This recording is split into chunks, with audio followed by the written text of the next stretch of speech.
Que el Señor me los continúe bendiciendo a todos, hermanos. Es un honor poder estar aquí con ustedes el día de hoy.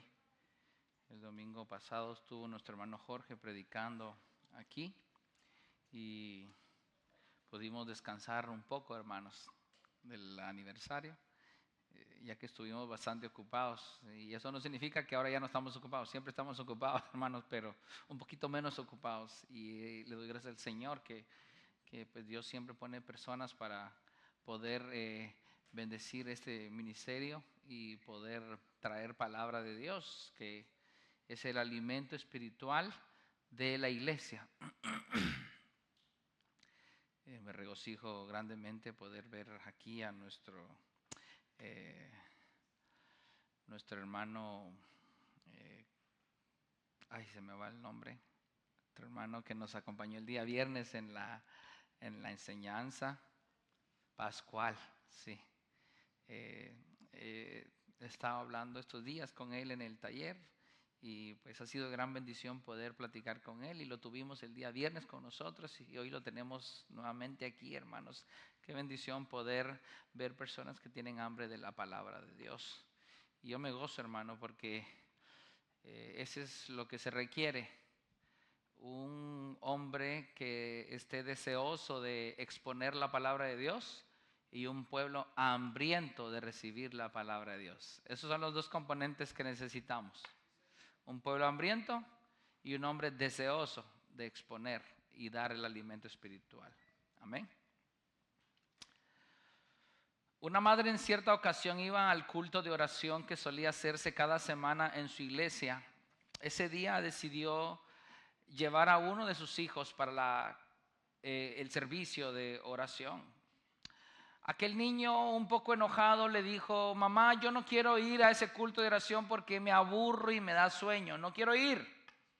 La mamá le dijo: quieras o no, hoy me acompañarás. El niño enojado iba en todo el camino renegando que no quería ir y que no quería ir. Llegaron al edificio, comienza la oración. El pastor le suplica a todos los congregantes que por favor se pusieran de rodillas para clamar por una petición especial que se estaba llevando a cabo en aquella ocasión.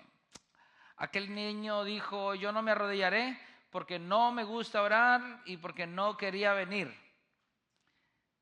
Le insistía a su mamá que no lo quería hacer. Sin embargo, ella le decía: hijo, arrodíllate. ¿Por qué estás de pie? Ora conmigo. Hijo, arrodíllate. Finalmente la madre le dice: si no te arrodillas, cuando lleguemos a casa te castigaré. Aquel niño, sabiendo que lo que su mamá decía lo hacía, accedió a arrodillarse. La mamá, contenta que no quería disciplinar a su hijo, vio que aquel niño finalmente estaba de rodillas y continuó su oración. Pero aquel niño, estando de rodillas con los ojos cerrados y sus manos juntas, decía dentro de sí: no me gusta orar, yo no quería venir, y ahora, aunque mi mamá vea que yo estoy de rodillas, por dentro sé muy bien que estoy de pie. Muchas veces oramos y nos arrodillamos y nos vemos muy piadosos a los ojos de los hombres. Sin embargo, muchas de esas oraciones son tal como las oraciones de aquel niño. Oramos solo porque tenemos una amenaza inminente o porque algo nos obliga a orar. Y es lo que le sucedió a nuestro queridísimo Jonás. Jonás 2:1-7. Dice su palabra, honrando al Padre, Hijo, Espíritu Santo. Entonces Jonás oró al Señor su Dios desde el vientre del pez y dijo: en mi angustia clamé al Señor y Él me respondió. Desde el seno del Seol pedí auxilio y tú escuchaste mi voz. Pues me habías echado a lo profundo en el corazón de los mares y la corriente me envolvió. Todas tus encrespadas olas y tus ondas pasaron sobre mí. Entonces dije: he sido expulsado delante de tus ojos. Sin embargo, volveré a mirar hacia tu santo templo. Me rodearon las aguas hasta el alma, el gran abismo me envolvió, las algas se enredaron en mi cabeza, descendí hasta las raíces de los montes, la tierra con sus cerrojos me ponía cerco para siempre, pero tú sacaste de la fosa mi vida. Oh Señor, Dios mío, Cuando en mí desfallecía mi alma, del Señor me acordé y mi oración llegó hasta ti, hasta tu santo templo. Oramos. Padre, aquí estamos un domingo más, Señor, delante de ti, también de parte de ti, Señor, para llevar a cabo esta ordenanza dada por tu Hijo Jesucristo, citada ya en Mateo 28, 18, donde dijiste explícitamente de que anunciáramos tu verdad. Y reconocemos también que tú has prometido que estarás con nosotros todos los días hasta el fin del mundo. Sé que tú estás hoy aquí porque tu palabra lo dice. Tú eres omnipresente, Señor. Tú estás en todos lados. Tú llenas toda la tierra. Y me deleito, Señor, y a la misma vez tiemblo sabiendo de que tengo al autor de este libro tan poderoso frente a mí. Señor, yo pongo cada palabra que salga de mi boca, Señor, que pase por el filtro tuyo. Que el Espíritu Santo sea el que se encargue de abrir esos corazones. Señor, no confío en absolutamente nada en mí. Todo lo deposito en la obra genuina, exclusiva del Espíritu Santo. Gracias porque sé que hasta aquí tú nos has ayudado. Y pongo a este pueblo en tus manos, Señor, para que este mensaje que se llevará a cabo pueda quedar sembrado en sus corazones, para que pueda dar su fruto a su tiempo. Gracias. Amén. Hoy estaremos viendo los componentes de una clásica oración de la persona que está pasando adversidad a causa de su desobediencia, pero sin arrepentirse de su pecado. Una oración poco piadosa. ¿Por qué poco piadosa? Porque no se trata de una persona que constantemente ora, sino una persona que, número uno, ora porque se encuentra en angustia. Número dos, ora porque se ve al borde de la muerte. Ora, pero culpando a Dios. 4, ora por remordimiento y no por arrepentimiento. Y número 5, ora porque ha perdido toda esperanza. ¿Se da cuenta? Ese es el tipo de una oración poco piadosa. Entonces Jonás oró al Señor su Dios desde el vientre del pez. Entonces Jonás oró a su Dios desde el vientre del pez y dijo: en mi angustia clamé, ¿cómo dice ahí el verso 2? En mi angustia clamé al Señor y Él me respondió. Angustia deriva del hebreo tzara, que significa aprietos, estado de adversidad física, mental, social o económica. Qué tremendo, ¿verdad? De manera que la angustia del hombre puede venir a causa de su desobediencia. No necesariamente porque su fe esté siendo probada, sino más bien esas angustias vienen como consecuencia o el resultado de sus acciones o decisiones. Jonás venía desobedeciendo rotundamente a Dios. Esa desobediencia lo llevó a tomar muchas decisiones que lo llevaron a cometer acciones que tarde o temprano recibirían retribución. Y por eso es que debemos examinar minuciosamente por qué nos están sucediendo cosas así como este Jonás. Puede ser que Dios simplemente está pasando por el fuego para que nuestra fe en Él sea purificada, o dos, o puede ser que simplemente sean el resultado de nuestra desobediencia. Así que esta angustia puede ser, ojo, esta angustia puede venir física, cuando pasamos una enfermedad, accidente o algo similar. Número 2, mental, depresión, estrés, ansiedad. Número 3, angustia por la sociedad, siendo perseguidos por la ley o por algún movimiento. 4, económica, cuando ya no tenemos ni siquiera para comer. ¿Se da cuenta que esos 4 elementos son los que generalmente nos generan angustia? Físicamente, ¿quién no se angustia cuando está enfermo? Mentalmente, ¿quién no se angustia cuando está pasando por depresión, por ansiedad, por estrés? ¿Quién no se angustia? Social, cuando hay persecución de parte de algún movimiento o alguna ideología. Y también hay angustia por la economía, ¿verdad? ¿Quién no se angustia cuando no tiene un peso para comprar un chocolate de $1? ¿Verdad? Entonces por ahí viene la angustia. El punto es que mientras gozas de salud y te sientes como un roble, pues no hay necesidad de orar. Cuando deberíamos orar agradecidos que Dios nos tiene con salud. Mientras no sufres depresión, estrés o ansiedad, tampoco hay necesidad de orar. Cuando deberíamos orar en agradecimiento que nuestra mente no tiene estorbos de cosas pasadas, presentes o futuras. Mientras no tengas una ley que te persiga, una ideología o movimiento que esté en contra de tu fe o tus ideales, no hay necesidad de orar tampoco. Sin embargo, deberíamos estar orando porque por su misericordia no estamos siendo perseguidos, como sucede en el Medio Oriente, hermanos. Mientras tenemos un buen trabajo, dinero ahorrado en el banco, un buen patrimonio, tampoco hay necesidad de orar, cuando deberíamos estar orando y agradeciendo a Dios, que aunque no somos merecedores de tanta bondad, Él nos ha suplido en abundancia. Jonás narra: en su angustia clamé al Señor y Él me respondió. Ahora, debemos de examinar de acuerdo al contexto inmediato que Jonás en angustia, no por obediencia a Dios, sino por su desobediencia a Él, es que clamó a Dios. Eso era algo típico del pueblo de Israel, hermanos. Típico. Y nosotros no estamos muy lejos del pueblo de Israel.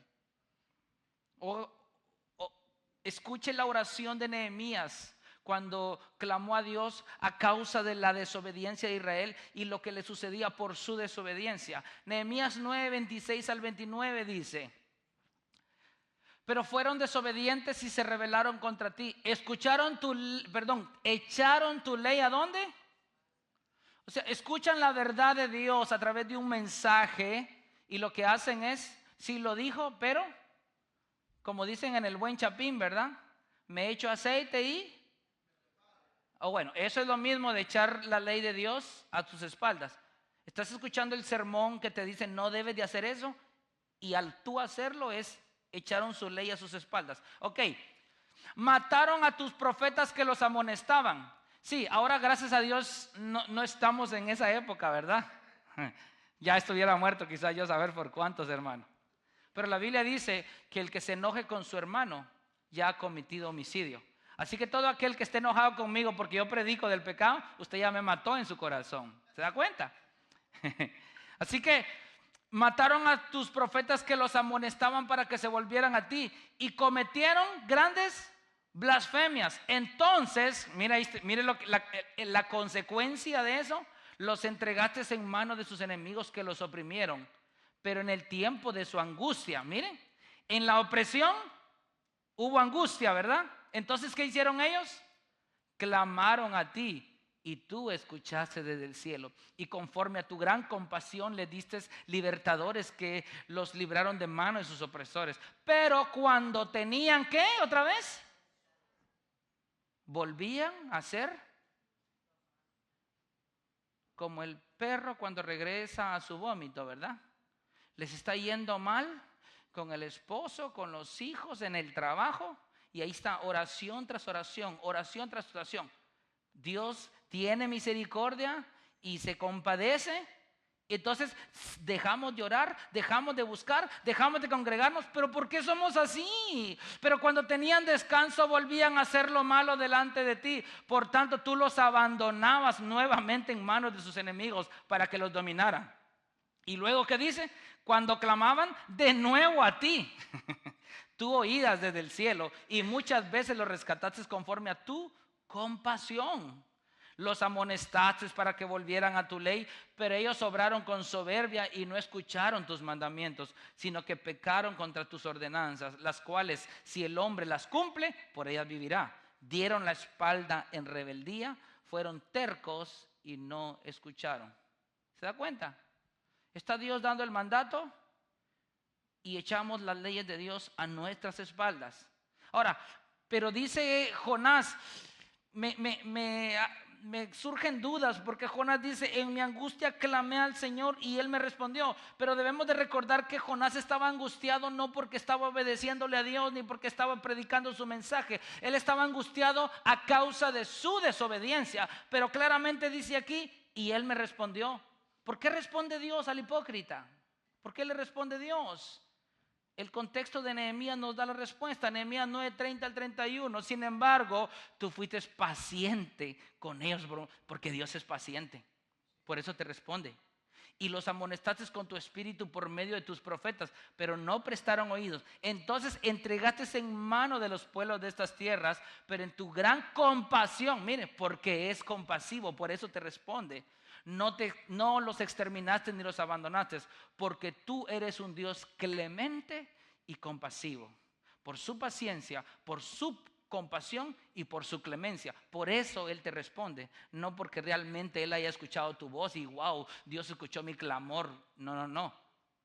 Él es el bueno. Tú no. Tú has desobedecido, has pecado, has fallado. Ha cerrado al blanco. Muchas veces las personas claman fervorosamente únicamente cuando ya están hasta el cuello en sus problemas o adversidades. Mientras eso no llegue, su relación personal con Dios sigue en modo stand-by. ¿Usted ha visto esas pantallas que usted las deja de usar en la computadora? ¿Cómo se le llama? Protector de pantalla, ¿verdad? Y por ejemplo, en el taller donde yo trabajo, el nombre del taller, cuando la computadora de la máquina de alineación no se usa después de unas cuantas horas, sale el nombre del taller y está el nombre del taller rebotando en toda la pantalla. Ping, ping, ping, ping. Stand-by. Así es, así le pasa a aquel. Como todo va bien, están en stand-by, como modo somnoliento. Es necesario que tengas problemas físicos para que ores. Es necesario que pases por situaciones adversas mentales para que ores. Es necesario que tengas problemas sociales para que ores. Es necesario llegar a tener problemas económicos para que ores. ¿Verdad que no, hermano? Entonces, ¿qué debemos hacer? Orar en todo tiempo. Así que usted se dio cuenta ahorita la primera cualidad de una persona que no ora piadosamente. Ora porque está angustiado. El verdadero creyente ora en todo tiempo. Número 2. Ora porque se ve al borde de la muerte. ¿Cómo continúa diciendo el verso 2? Desde el seno del Seol pedí auxilio y tú escuchaste mi voz. Desde el seno del Seol. Seol deriva del hebreo Sheol, que es Hades o mundo de los muertos.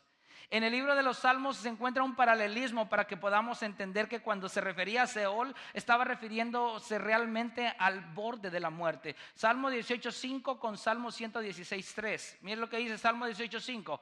Los lazos del Seol me rodearon, las redes de la muerte surgieron ante mí.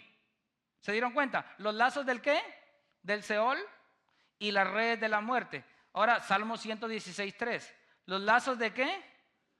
De la muerte me rodearon, ¿se da cuenta? Y los terrores del Seol vinieron sobre mí, angustia y tristeza encontré. Ahora sí, Jonás está clamando a Dios porque reconoce que está al borde de la muerte. A muchas personas que durante están bien, su vida no corre ningún peligro y todo va de maravilla, no se humillan al Señor ni dan gracias por el estado en que están. No buscan al Señor hasta que en su vida ven que está al borde de la muerte. Recuerdo la primera vez, hermanos, a la edad de 19 años, yo empecé a independizarme de mis padres y quise empezar el negocio de la venta de vehículos, venir aquí a comprar 2 vehículos, los enganchaba y me los llevaba por tierra para Guatemala. Pero en mi primer viaje, pues usted sabe, uno está joven, ¿verdad? Uno cree que el mundo está a sus pies. Uno cree que lo que uno hace todo está correcto y no hay necesidad de orar porque pues tengo fuerzas, tengo salud, tengo dinero, estoy joven, no tengo un padre o madre o estoy a punto de independizarme, soy autónomo y sentimos que estamos bien. Entonces yo recuerdo que tomé mi decisión, nunca oré yo para decirle al Señor, ¿será que es tu voluntad que yo me dedique a este negocio? No, yo solo tomé la decisión, voy a hacer esto, voy a hacer lo otro. Hice mi viaje para Massachusetts, era tiempo de nieve, pésima decisión en el tiempo de la nieve, primer viaje, jalar 2 carros con nieve, sin experiencia. Y venía yo contento con mis 2 vehículos. Realizado se siente uno, ¿verdad? Y de repente anunciaron una densa nieve en Virginia. Y el que nos venía guiando, como él sí tenía experiencia, dijo, démosle, no nos pasa nada. Bueno, yo lo seguí y seguí manejando. En una de esas recuerdo que no solo empezó a caer nieve, sino que la temperatura empezó a bajar. Y eso hizo que el asfalto se frizara.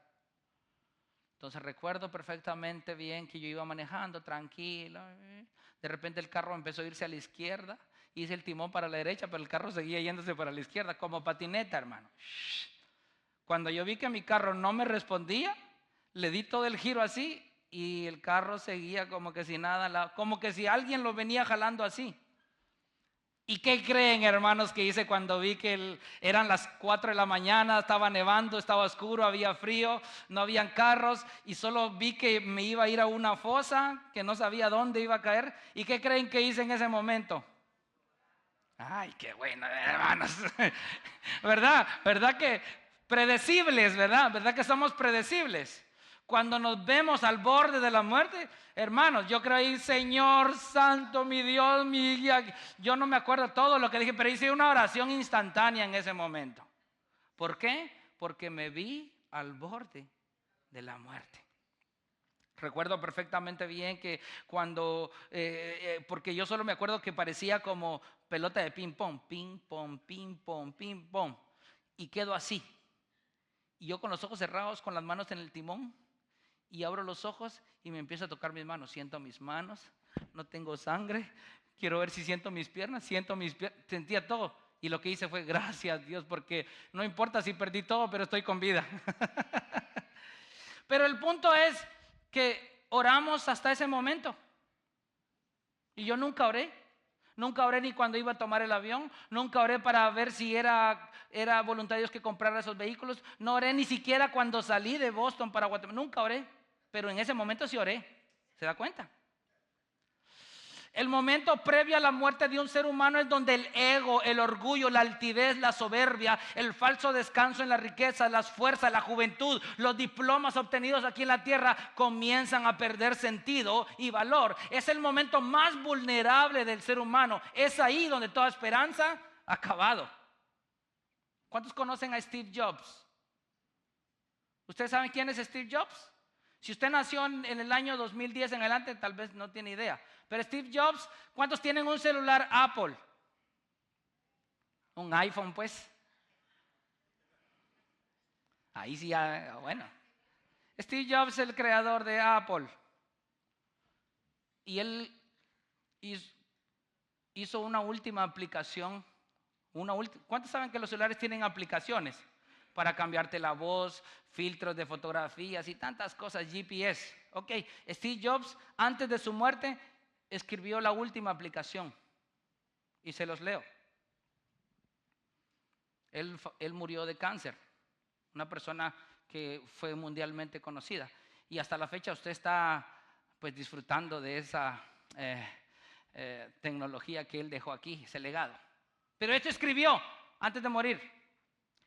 He llegado a la cima del éxito en los negocios. A los ojos de los demás mi vida ha sido el símbolo del éxito. Sin embargo, aparte del trabajo tengo poca alegría. ¿Qué? ¿Steve Jobs diciendo eso? Finalmente mi riqueza no es más que un hecho al que estoy acostumbrado. En este momento, acostado en la cama del hospital y recordando toda mi vida, me doy cuenta de que todos los elogios y las riquezas de los que yo estaba tan orgulloso se han convertido en algo insignificante ante la muerte inminente. En la oscuridad, cuando miro las luces verdes del equipo para la respiración artificial y siento el zumbido de sus sonidos mecánicos, puedo sentir el aliento de la proximidad de la muerte que se me avecina. Solo ahora entiendo que una vez que uno acumula suficiente dinero para el resto de su vida, tenemos que perseguir otros objetivos que no están relacionados con la riqueza. Debe ser algo más importante. Por ejemplo, las historias de amor, el arte, los sueños de mi infancia. No dejar de perseguir la riqueza solo puede convertir a una persona en un ser retorcido igual que yo. Steve Jobs. Dios nos ha formado de una manera que podemos sentir el amor en el corazón de cada uno de nosotros y no ilusiones construidas por la fama ni el dinero que gané en mi vida y que no puedo llevarlo conmigo. Solo puedo llevar conmigo los recuerdos que fueron fortalecidos por el amor. Esta es la verdadera riqueza que te seguirá, te acompañará, le dará la fuerza y la luz para seguirte adelante. El amor puede viajar miles de millas y así la vida no tiene límites. Muévete a donde quieras ir, esfuérzate para llegar hasta las metas que deseas alcanzar. Todo está en tu corazón y en tus manos. ¿Cuál es la cama más cara del mundo?, dice él. La cama de un hospital. Usted, si tiene dinero, puede contratar a alguien para conducir su coche, pero no puede contratar a alguien para que lleve su enfermedad en lugar de cargarla usted mismo. Las cosas materiales perdidas se pueden encontrar, pero hay una cosa que nunca se puede encontrar cuando se pierde: la vida. Sea cual fuera la etapa de la vida en la que estemos en este momento, al final vamos a tener que enfrentar el día cuando la cortina caerá. Y concluye con esto: atesore amor para su familia, amor para su esposo y su esposa, amor para sus amigos. Trátese bien y ocúpese del prójimo. Final de la cita. Steve Jobs. Ese es el resultado cuando un ser humano está caminando por los senderos del Seol. ¿Quién no conoció a Steve Jobs y su tremenda habilidad con los aparatos electrónicos? Sin embargo, en su última elaboración no dijo: les voy a recomendar el iPhone 12, el 13, el 14, el 15, porque tendrá mejores actualizaciones que las que ven hoy ahora. Ni mucho menos mencionó la palabra Apple, que lo llevó a la cima. ¿Se da cuenta? Sus últimas palabras fueron: atesore amor para su familia, amor para su esposo o esposa, amor para sus amigos, trátese bien y ocúpese del prójimo. Qué básico va. Y eso me trajo a Hebreos 13, 15 al 16. Ojo. Por tanto, ofrezcamos continuamente mediante él sacrificios de alabanza a Dios, es decir, el fruto de labios que confiesan su nombre. Y no se olviden ustedes de hacer el bien y de la ayuda mutua, porque de tales sacrificios, ¿se da cuenta? El consejo de un multimillonario concluye en Hebreos 13:16.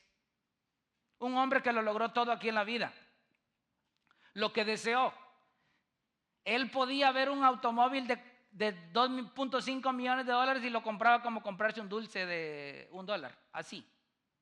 Pero ¿cuál fue su halago final? No dijo: imítenme. Al contrario, si ustedes se convierten como yo, serán personas retorcidas como yo.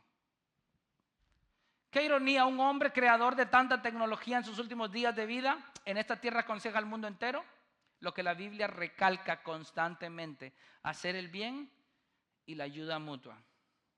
Eclesiastés 2:10 al 11, Nueva Traducción Viviente, dice: todo lo que quise lo hice mío. Eso es Salomón. No me negué ningún placer, hasta descubrí que me daba gran satisfacción trabajar mucho. Ahí está Minaqueos. No, es que a mí me gusta trabajar, hermano.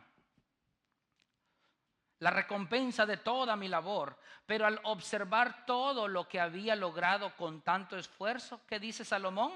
Vi que nada era como perseguir ¿qué? Salomón fue el ser más millonario de la historia, y es más, nunca habrá otro más millonario ni existirá. ¿Pero qué dijo? Cuando lo logró todo, vio que nada tenía, era como perseguir el viento. No había absolutamente nada que valiera la pena en ninguna parte. ¿Se da cuenta? Quiero darles un consejo, es como una metáfora que vi yo hace poco con respecto a los que a veces nos afanamos mucho en trabajar, hermano. Está bien que usted trabaje, porque es bueno, hay que trabajar, hay que pagar renta, biles y todo, pero no se afane, no se afane.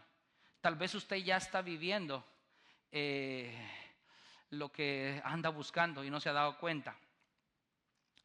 Un turista en Acapulco llega y le dice a un pescador: ¿usted a qué se dedica? Soy pescador, un trabajo muy duro, debe trabajar muchas horas. Yo le echo a la pesca todos los días 2 o 3 horitas, responde el pescador.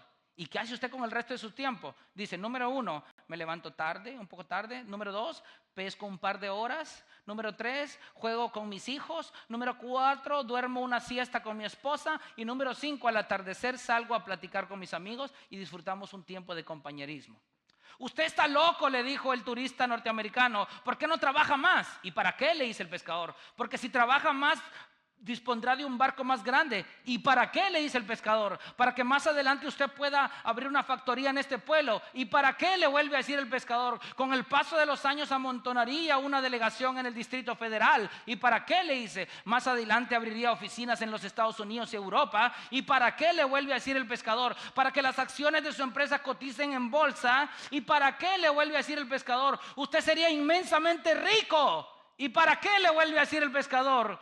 Bueno, qué sé yo, al cumplir 65, 70 años podría retirarse tranquilamente, venir a este pueblo, levantarse un poco tarde, pescar un par de horas, jugar un rato con sus nietos, dormir la siesta con su esposa y al atardecer salir con los amigos un rato y pasarla bien.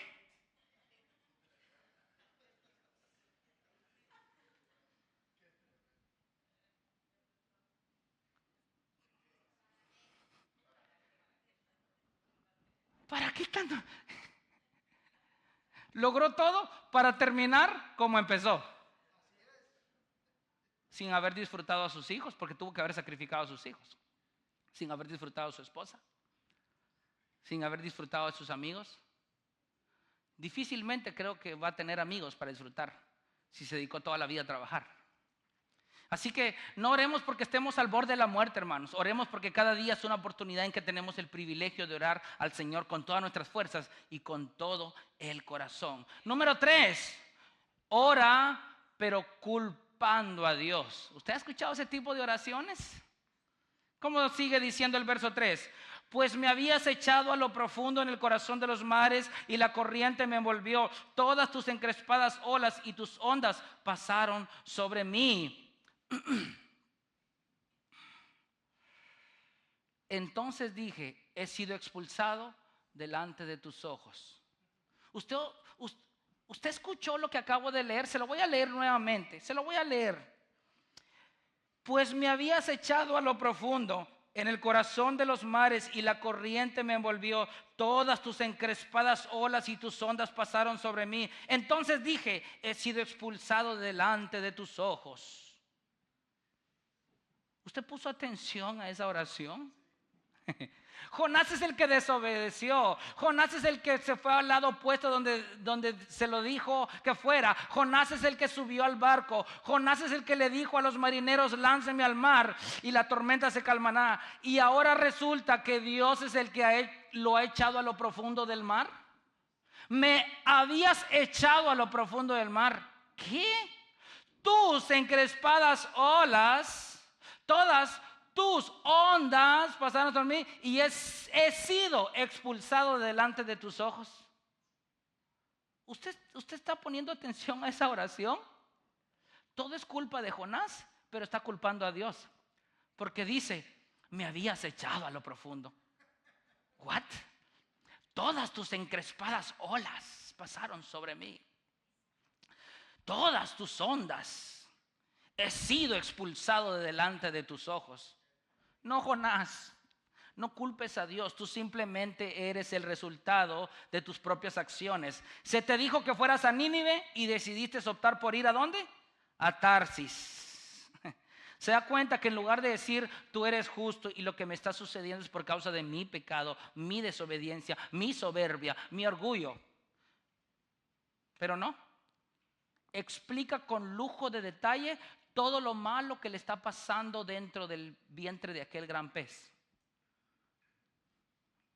Le doy un consejo. Cuídate de aquellas personas que testifican de todo lo malo que les ha ido en la vida como castigo o disciplina de Dios, haciéndose las víctimas, pero no confiesan su pecado y perversidad y lo mucho que han ofendido a Dios con sus acciones. ¿Usted ha escuchado ese tipo de personas? Es que en tal año me fue tal cosa, me fue del mal, porque es que perdí esto, perdí lo otro, aquí y allá. Pero ¿por qué no dicen es que yo era un fraude caminando? Le robé a mi prójimo, le mentí, hice esto. ¿Verdad que no? Porque eso no exalta el ego. Cambio decir todo lo malo que Dios hace contigo, eso te hace a ti como víctima y el Dios es el malo. Dios fue muy malo, muy severo contigo fue Dios. Proverbios 19:3, nueva traducción viviente, dice: la gente arruina su vida por su propia necedad. Y después, ¿qué dice? ¿Se da cuenta? Típico. Yo escuché en cierta ocasión el testimonio de alguien que le estaba yendo mal, sobre mojado, una y otra vez, una y otra vez. ¿Y sabe qué fue la respuesta? Yo ya le he pedido a Dios y Dios no me escucha. ¿Qué? Cuando Él fue el que tomó malas decisiones, Él fue el que hizo malos negocios, Él fue el que lo perdió todo, pero ahora está enojado con Dios porque Dios no le escucha. El mismo texto, pero en traducción lenguaje actual, Proverbios 19:3. Dice: el tonto fracasa en todo, y luego dice. Espero que hermanos nunca le echemos la culpa a Dios. No le echemos la culpa a Dios de nada. Nosotros somos el resultado de nuestras acciones, hermanos, y decisiones. Génesis 3:9-13. Las cosas no iniciaron ahí, iniciaron en Génesis. Pero el Señor Dios llamó al hombre y le dijo: ¿dónde estás? Y él respondió: te oí en el huerto, tuve miedo porque estaba desnudo y me escondí. ¿Quién te ha hecho saber que estabas desnudo?, le dijo Dios a Adán. Le preguntó Dios: ¿has comido del árbol del cual yo te mandé que no comieras? El hombre respondió: la mujer que tú me diste por compañera me dio del árbol y yo comí. Entonces el Señor dijo a la mujer: ¿qué es esto que has hecho? La serpiente me engañó y yo comí. La mujer respondió con mayor sensatez que Adán. Ella le echó la culpa a la serpiente, pero Adán dijo: la mujer que tú me diste. Qué chulo, ¿verdad? Ahí está el esposo ahí en problemas. Es que la mujer que tengo, bueno, ¿quién la eligió? Es que no hace tal cosa. Ahí estamos nosotros los pequeños Adanes. Somos quejándonos con Dios: la mujer que tú me diste. Porque tú me la diste, Dios, porque todo no pasa si no es tu voluntad. Sí, entonces sí, Dios te la dio. Bueno, pues ahora pues compraste unas botas que te quedan apretadas, pues póntelas y haz que agarre ampollas y que al final de cuentas se agarre la horma de tu pie. ¿Tú tomaste la decisión de escoger a esa mujer? Dale. Pero se da cuenta cómo el hombre al final de cuentas, cuando le está yendo mal, termina culpando a Dios. Todo es la culpa de Dios, porque si fuera voluntad de Dios, Él no hubiera permitido que yo me casara con esta persona. Ay, sí, queremos que todos salga en bandeja de plata y al final de cuentas no ser responsable de nuestras decisiones y terminar culpando a Dios. Hace poco nuestro hermano Ediberto me mandó un video de un hombre en TikTok argumentando que todos deben de quemar sus Biblias. ¿Por qué? Porque todo lo malo que está sucediendo en Venezuela y el mundo es culpa de Dios. ¿Y por qué Dios? Me entró duda. Él dijo: bueno, dice todo es culpa de Dios. Yo quiero saber por qué es culpa de Dios. Dice: porque Él tiene el poder de agarrar a todos los malos y exterminarlos y dejar solo a los buenos en la tierra. Alison, no sé si subiste el link que te mandé, pero no lo subas todavía. Yo hice un video, hermano, una investigación profunda, y logré encontrar un mapa del mundo entero donde habitan las personas malas que Dios debería exterminar para que se acabe la maldad. Ponlo, Alison, por favor. Ahí está. Cuando salga en rojo, ahí van a salir exactamente dónde están todos los malos.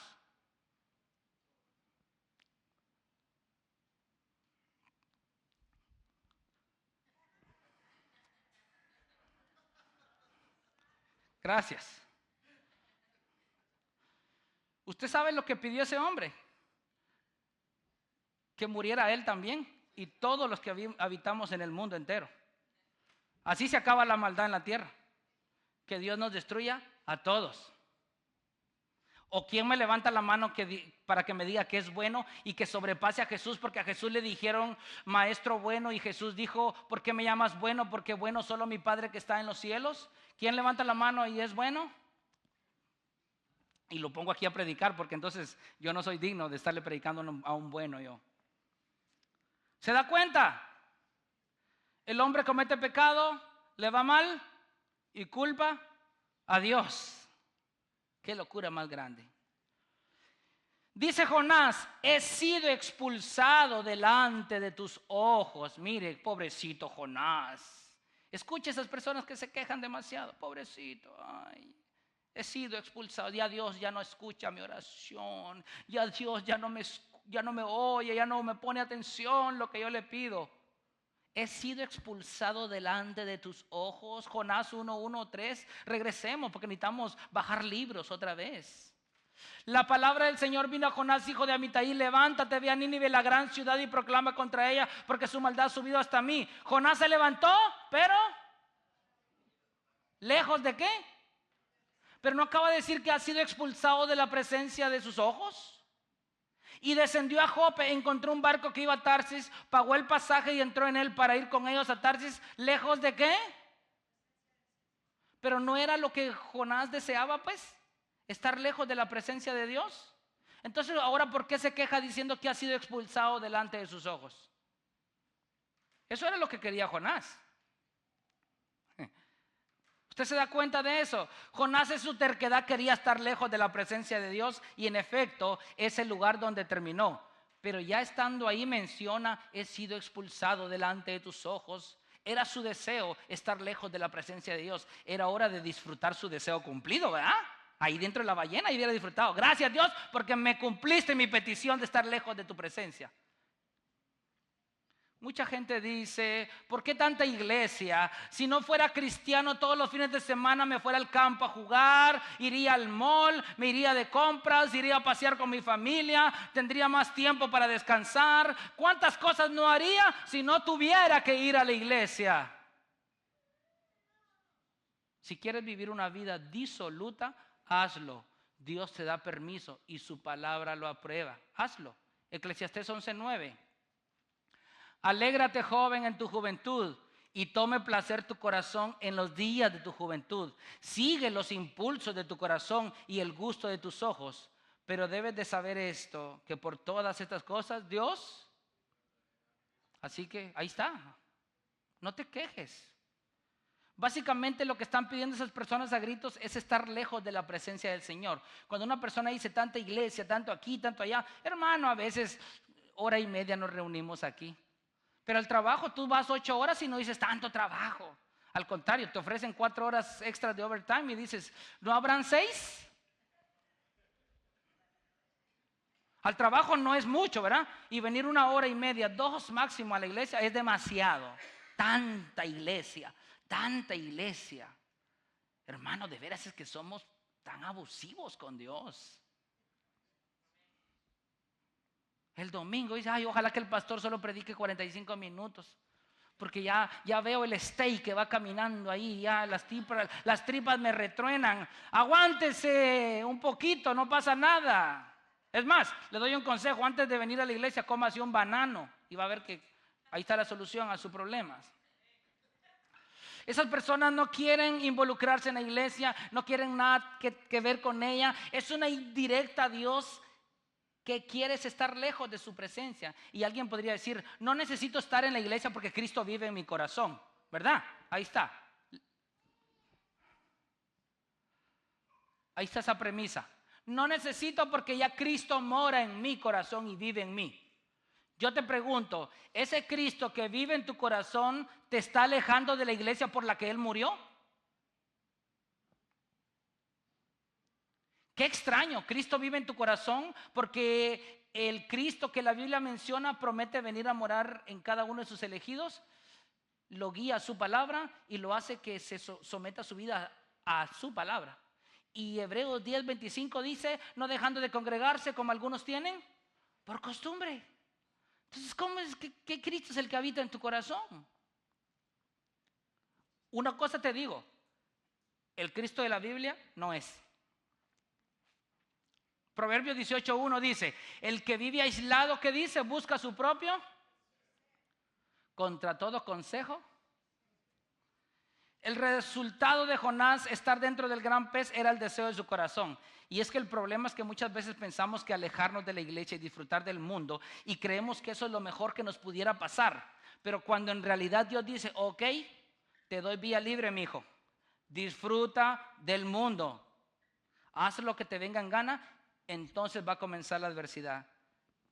Ahí se acuerdan de Dios, pero no de su orgullo. Me encanta este pasaje, Oseas 2, 6 al 8, nueva traducción viviente. Por esta razón la cercaré con espinos. Ahí está Dios hablándole a Oseas acerca de Israel, cómo ha sido infiel con él. Cerraré su paso con un muro para que pierda su rumbo. Cuando corra tras sus amantes está hablando de sus ídolos, hermano. Todo aquello que te aleja de Dios, que toma el primer lugar a Dios, que es más importante que Dios, son sus amantes. Es aquello que te roba tu energía y en lugar de buscar a Dios dices, no, yo quiero seguir esto porque esto me da placer, esto me da satisfacción, esto me gusta a mí. Bueno, esos son tus amantes.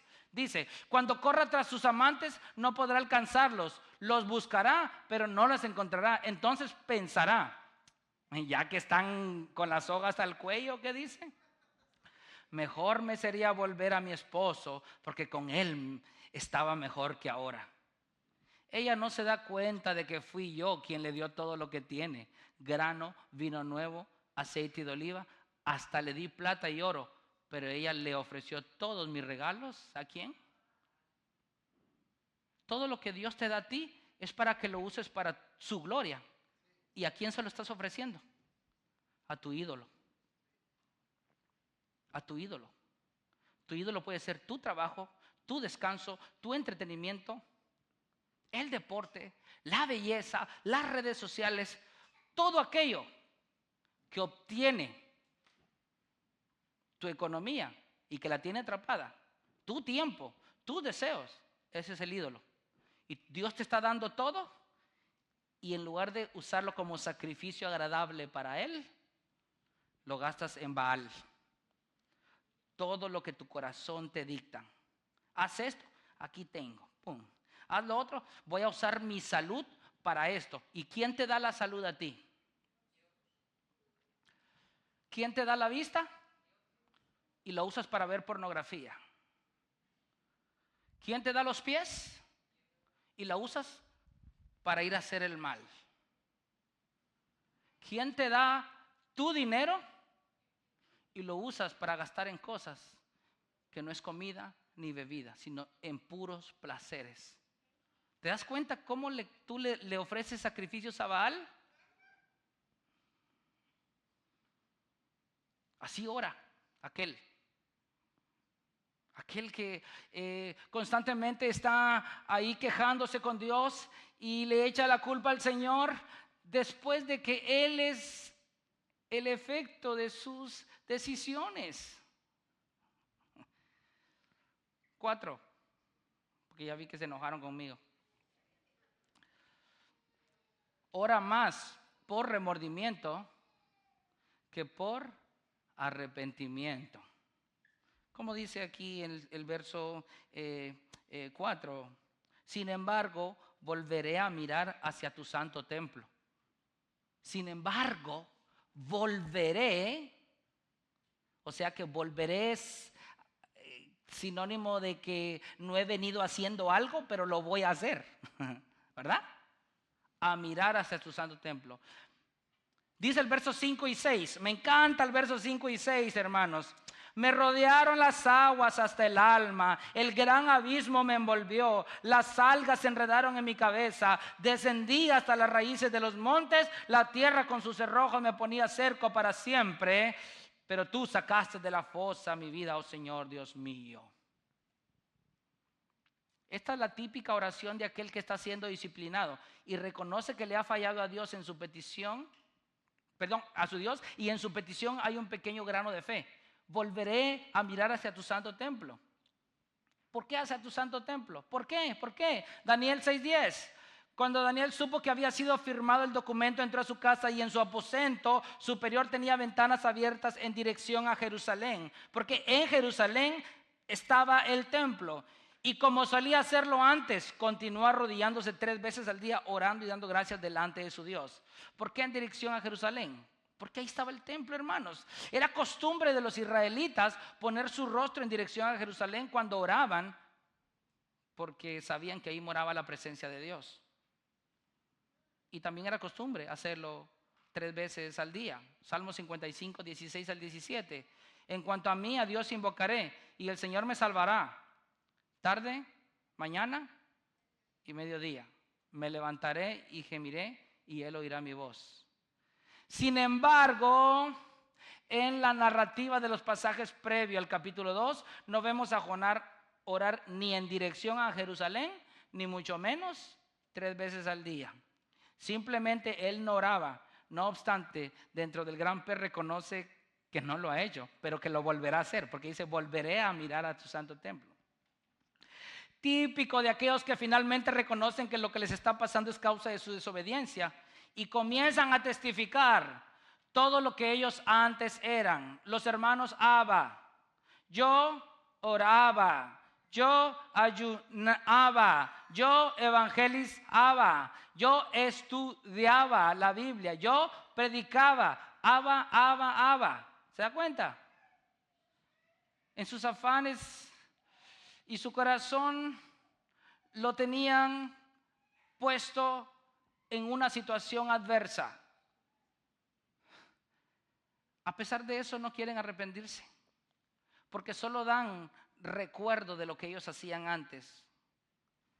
Hoy en día la iglesia o el cristiano ya no tienes que orar en dirección a Jerusalén, porque ya no hay templo, ni mucho menos la presencia de Dios está en ese templo físico. Hoy el cristiano debe dirigir su oración al cielo, donde hoy en día el Cordero inmolado está sentado a la diestra del Padre, nuestro Señor y Dios. El templo de Jerusalén es sombra y tipo de Jesucristo. Mire lo que dice Apocalipsis 21, 22. No vi en ella templo alguno, porque su templo es el Señor, el Dios Todopoderoso y el Cordero. No obstante, la oración de Jonás sigue dejando mucho que desear. Él siente remordimiento que en efecto no ha dirigido su mirada al templo de Dios y mucho menos ha orado 3 o 5 veces al día. Pero los versos 5 y 6 nos damos cuenta que tiene esa oración. Lo voy a volver a leer, versos 5 y 6 de Jonás 2. Me rodearon las aguas hasta el alma. El gran abismo me envolvió, las algas se enredaron en mi cabeza, descendí hasta las raíces de los montes, la tierra con sus cerrojos me ponía cerco para siempre, pero tú sacaste de la fosa mi vida, oh Señor, Dios mío. Me rodearon las aguas hasta el alma, el gran abismo me envolvió, las algas se enredaron en mi cabeza. Descendí hasta las raíces de los montes y la tierra con sus cerrojos me ponía cerco para siempre. ¿Usted se da cuenta de ese tipo de oración? En lugar de arrepentirse de su rebelión contra Dios y su falta de amor al prójimo, comienza a narrar todo lo malo que a él está pasando. Me recordó una escena de Shrek. Yo sé que aquí muchos no han visto a Shrek, pero sí sé que muchos han visto a Shrek. El príncipe encantador tenía que ir a rescatar a la princesa para casarse con ella, ¿verdad? ¿Usted se da cuenta cómo ese príncipe caprichoso, hijo de mami y papi, se queja con su mamá? Le dice, soporté vientos despiadados, infernales desiertos, escalé hasta el último cuarto de la torre más alta, solamente para encontrar que un lobo me dijo que mi princesa ya se había casado. Me recordó la oración de Jonás. Me rodearon las aguas hasta el alma, el gran abismo me envolvió, las algas se enredaron en mi cabeza, descendí hasta las raíces de los montes, la tierra con sus cerrojos me ponía cerco para siempre. Puro niño caprichoso, ¿verdad? Venimos en oración y en lugar de decir, Señor, perdóname por mi rebelión, Señor, mira, pues, ahora hasta perdí el trabajo, Señor, mira, no solo me estaba pasando eso y ahora pierdo el trabajo, Señor, mira, aquella persona que dijo que me iba a ayudar, ahora me dio la espalda, Señor, y empezamos a quejarnos de todo lo malo que supuestamente nos está yendo. ¿Se da cuenta?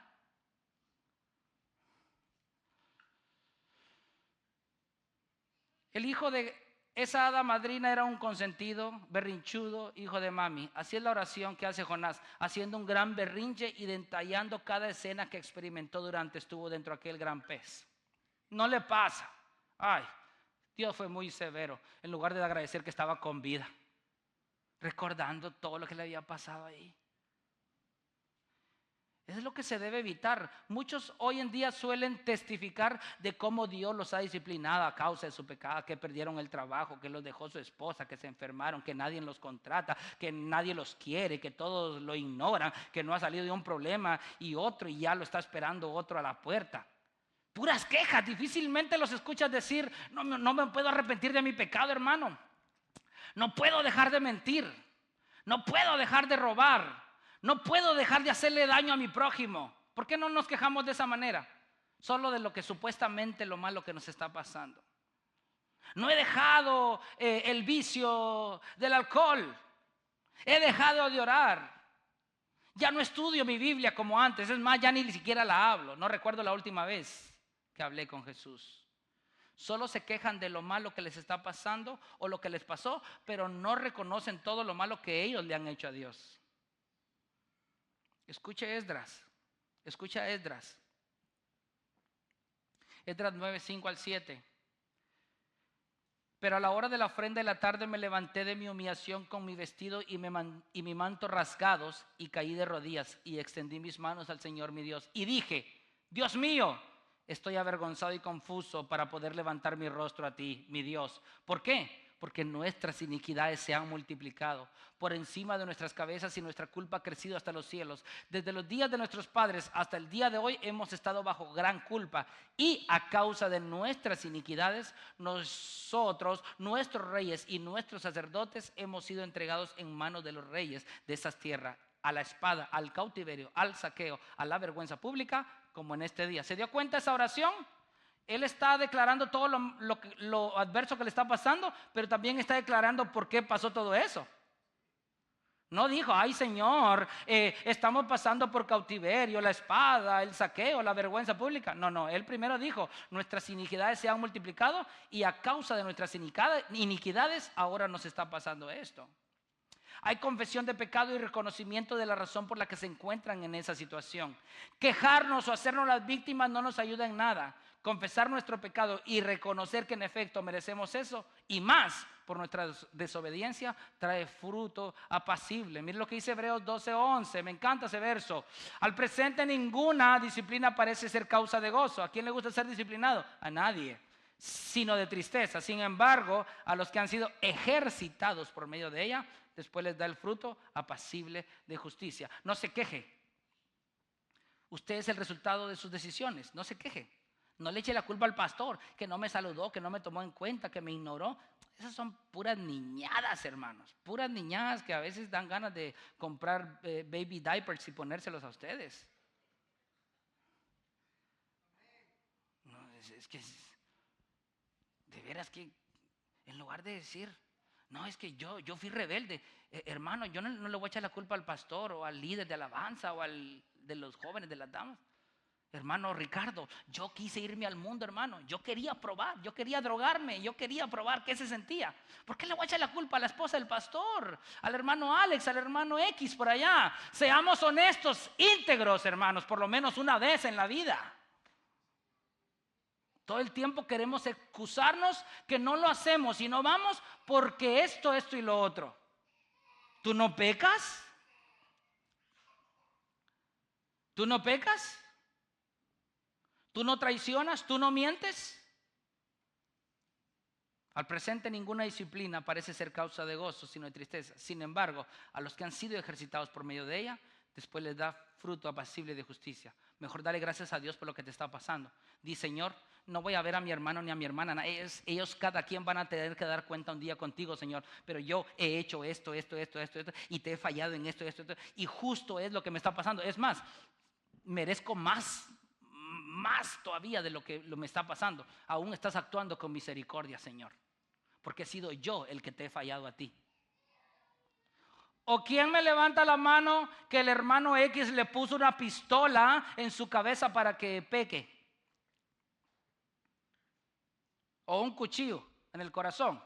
Si no pecas, te ensarto este cuchillo. ¿Va que no? Usted voluntariamente tomó sus propias decisiones, cometió sus propios pecados y nadie le obligó a nada, ¿o no? Así que no culpe a nadie, no culpe a nadie, hermanos. Número último, 5. Ora porque ha perdido toda esperanza. ¿Cómo termina diciendo Jonás en el verso 6? 7. Cuando en mí desfallecía mi alma, del Señor me acordé y mi oración llegó hasta ti, hasta tu santo templo. Finalmente, después de algunas horas dentro de aquel gran pez, Jonás dio por perdida toda esperanza. Estoy seguro que de esta no saldré. Durante todo el lapso previo a su disciplina, Dios no jugaba ningún papel en la ecuación de Jonás. Sin embargo, aquí la narrativa claramente dice: cuando en mí desfallecía mi alma, del Señor me acordé. ¿Se da cuenta? Desfallecía del hebreo ataf, que es debilitarse físicamente al punto de desmayarse. Esta idea es paralela a lo que le sucedió al hijo pródigo. Él, mientras todo le iba de maravilla, tenía amigos, tenía dinero, gozaba de autonomía. Nadie, ya se había ido lejos de su padre, de su nación. No había nadie que lo juzgara y lo hiciera sentir mal. Su alma no desfallecía porque nada le faltaba, pues tenía todo lo que su corazón podría desear. Hasta que por primera vez dice en Lucas 15 que sintió hambre. Vamos a ver el contraste entre Jonás y el hijo pródigo. Lucas 15, 14 al 19. Cuando lo había gastado todo, ahí está, ¿ve? Ya que probó todo, se da cuenta que nada satisface el corazón del hombre. Vino una gran hambre en aquel país y comenzó a pasar necesidad. Entonces fue y se acercó a uno de los ciudadanos de aquel país y él lo mandó a sus campos a apacentar cerdos. Y deseaba llenar el estómago de las algarrobas que comían los cerdos, pero nadie le daba nada. Entonces, volviendo en sí, dijo: ¿cuántos de los trabajadores de mi padre tienen pan de sobra, pero yo aquí perezco de hambre? Me levantaré, iré a mi padre y le diré: Padre, he pecado contra el cielo y ante ti, ya no soy digno de ser llamado hijo tuyo, hazme como uno de tus trabajadores. Jonás nunca menciona que ha sido un hombre rebelde, obstinado en su pecado y que ha ofendido a Dios. Simplemente confiesa que cuando sentía perder todo hálito de vida, entonces se acordó del Señor. Pero no está confesando que cometió pecado, que se fue al lado opuesto donde Dios lo mandó. No está confesando que ha sido rebelde y que ha sido obstinado en su pecado. Solo está diciendo que cuando en su alma desfallecía, entonces me acordé del Señor. El hijo pródigo no actuó de esa manera. Cuando el alma desfallecía del hijo pródigo, también se acordó de su padre. No obstante, este sí se arrepintió. ¿Por qué? Porque dijo, número 1, me levantaré. Eso es acción. Me levantaré. O sea, no se quedó ahí. Sí, he pecado. No, me levantaré. Número 2, iré a mi padre y le diré: ir a la persona que se ha ofendido. Levántate, inclínate a orar y dile: Señor, yo te he ofendido. Yo he pecado. Yo he cometido esto y lo otro. Número 3, he pecado contra el cielo y ante ti. Confesión de tus faltas. Necesitas confesarle a Dios tus pecados, todo lo que le has fallado a Él. Número 4, ya no soy digno de ser llamado a tu hijo. Aceptar que hemos lastimado la santidad de Dios. Aceptar que lo hemos ofendido. Aceptar que Él no se puso contento con nuestra desobediencia. Y número 5, hazme como uno de tus trabajadores. Aceptar las consecuencias de tu pecado. Señor, si tú me quieres quitar todo a causa de mi pecado, que así sea, porque bien merecido lo tengo. Esa es una oración de arrepentimiento. Pero el que no se arrepiente solo hace como Jonás. ¿Qué dice Jonás? Cuando en mí desfallecía mi alma, del Señor me acordé y mi oración llegó a ti.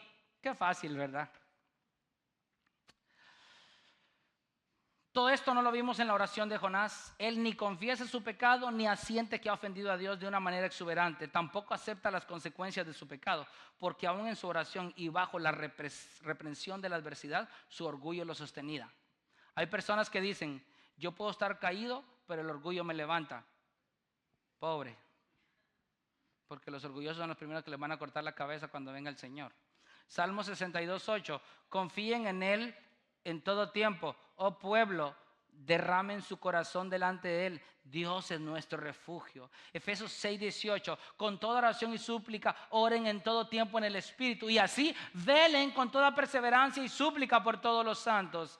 Esta oración siempre fue el efecto de lo que le estaba sobreviniendo a Jonás, ¿verdad?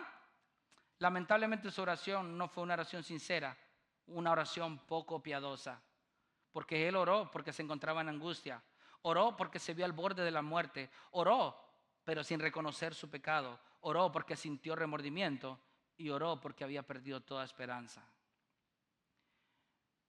Mientras Jonás hacía una oración de queja y que dejaba mucho que desear, reclamándole a Dios por su situación que él mismo había provocado, exclamando qué tan mal le estaba yendo y la razón que lo impulsó a orar, hubo alguien una vez que colgado en una cruz hizo una oración similar, solo que bajo términos muy diferentes a los de Jonás. Jonás estaba en angustia porque él había desobedecido. Nosotros fuimos los que desobedecimos y Jesús fue angustiado por nuestra desobediencia. Nosotros éramos los que estuvimos no al borde de la muerte, sino que caminamos por el lindero de lo infierno, pero fue Cristo el que sufrió el castigo y los terrores del infierno por nosotros. Fuimos nosotros los que no quisimos reconocer nuestro pecado, sin embargo, Él, quien no conoció pecado por nosotros, Dios lo hizo pecado para que fuéramos hechos justicia de Dios en Él.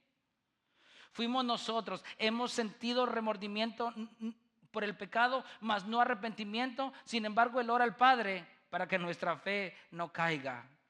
Nosotros éramos los que no teníamos ya ninguna esperanza.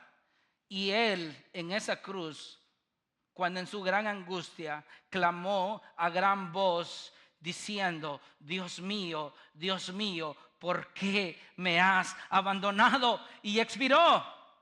En el momento de expirar le otorgó al hombre la más grande, la más bella, la única esperanza que el hombre en toda su existencia podría obtener. Esa salvación por gracia a través de la fe en Él, por medio de su muerte y su resurrección. Mientras Cristo crucificado, muriendo segundo tras segundo, sufriendo la angustia, el tormento, el dolor y toda la ira de Dios, nosotros pecando deliberadamente, nosotros clavándolo más todavía en esa cruz, nosotros escupiéndolo, y Jesús orando,